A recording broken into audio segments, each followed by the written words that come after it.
bài viết ơi chứ hai từ cả cuốn cả bố cả rợt mà chỉ mốt hay là minimum đi có em này hay lý tôi chưa được bây giờ đại kỳ cảm riêng với cái việc trong cảm việc bài được để được ngọc nít tay tay tôi được bài này còn tái trong mình thì mình biết lươn là về đại dương trong cặp còn làm bài lớn vì mình trai chứng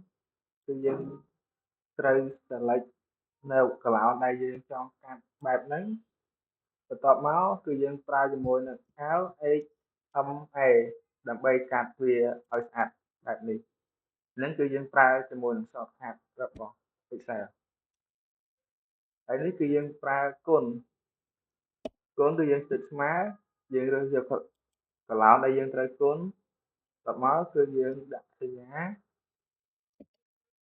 បន្ទាប់មកគឺយើងគុណនឹងកន្លោនណាដែលយើងចង់គុណជាមួយហើយយើង enter ហើយបន្ទាប់មកគឺយើងអស់វាមកក្រោមគឺវានឹងចេញទិន្នន័យមកបែបនេះហើយបន្ទាប់មកគឺយើងសាមយើងប្រើរង្វង់សាម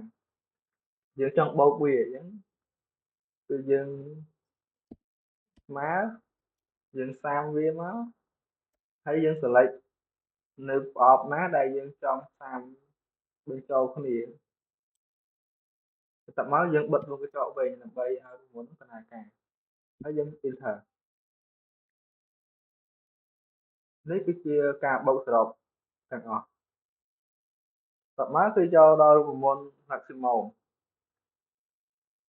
យើងដើម្បីរក maximum នៅក្នុងចំនួនឬក៏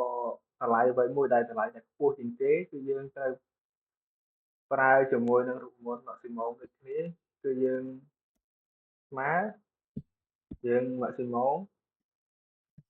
បន្ទាប់មកយើងបើករោងកញ្ចក់យើង select ចំនួនដែលយើងចង់ដាក់ឬក៏រកតម្លៃដែលធំជាងគេហ្នឹងហើយយើងបើករោងកញ្ចក់វិញហើយយើង enter ដូចគ្នានេះគឺជាតម្លៃ maximum ដែលវាមាននៅក្នុងដែលអ្វីដែលយើង select គឺតម្លៃដែលវាធំជាងគេបន្ទាប់មកគឺយើងចង់រក minimum យើងរក minimum យើងវាយពាក្យ min ហ្នឹងគឺន័យពេញរបស់វាគឺ mini បន្ទាប់មកគឺយើងអស់ដូចជាមួយនឹង maximum ដែរហើយយើង enter វាទៅគឺដូចចេញចម្លើយបែបហ្នឹងដូចគ្នាហើយចំពោះយើងចង់រក average យើងចង់រក average ហ្នឹងគឺយើងត្រូវវាយស្មើ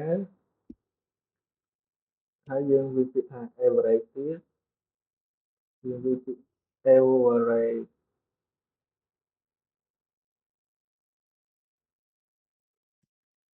បាទខ្ញុំមួយឲ្យអ្នកទាំងអស់គ្នាមើលឲ្យបានច្បាស់